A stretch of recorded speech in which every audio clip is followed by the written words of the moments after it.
This is on creating tokens for your campaigns inside of Tabletop. If you open up your creature library, you will see all of the creatures that are attached to this campaign. Notice that there are three types: template, unique, and character. Character is basically your party. Unique are basically one-off creatures that maintain their stats across your campaign. So if I drag Kendrick out here, Kendrick is maintained across multiple maps. So if Kendrick takes damage on this map, if he's on another map, he will also show that same damage. And then we have templates. Templates are basically a catalog of creatures you can use. So if you wanted to have 5 skeletons, you would grab a skeleton from the template, you would drop 5 of them on your map. Those 5 skeletons are independent from this creature library. So if you move to another map and you grab new skeletons, they're going to be different skeletons. So to create a new one, you go in here and click Add. I happen to be on the template, so it says Add Template. You can change the token type even after you've started adding one. I'm going to stick to a template. I want to create kind of one of those mass used creatures here.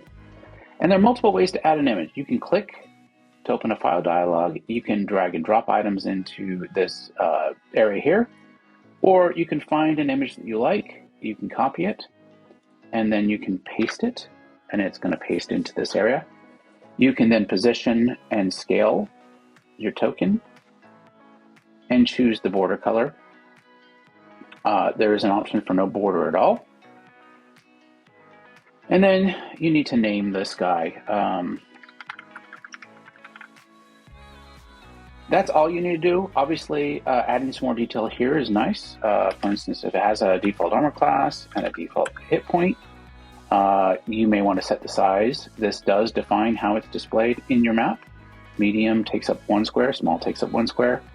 These other take up, I believe it's a 2x2, 3x3, and 4x4. So if you want to keep, if this guy's a large, you want to make sure you set that. Controllable sets who this can be controlled by default. This is going to be a list of the people who are invited to your campaign. DMs can move any token, so you don't need to add yourself to this. But let's say I wanted to make sure Tom and Justin had control over this character for some reason. They can do that. They can then change the armor class and the max hit points and the current hit points and all that other stuff, as well as moving the creature.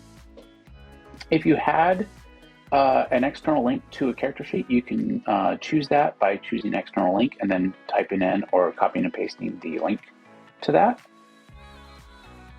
And then we can add this. You'll see my fire monster is now listed here, and I can drag him and put him on my map. Notice that his size is large, or medium, I guess. No, I guess it is large. And these guys are now independent. So I can come in here and I can make modifications. Let's say Fire Monster 1 for some reason has a lower armor class. And let's say Fire Monster 2 for some reason has a lower max hit points. These are independent. So if I come in here, Fire Monster 1 still has 80 hit points, 11 armor class. Fire Monster 2 has 13 armor class and 70 hit points. So these are now distinct creatures on my map. They still have a connection back to the template.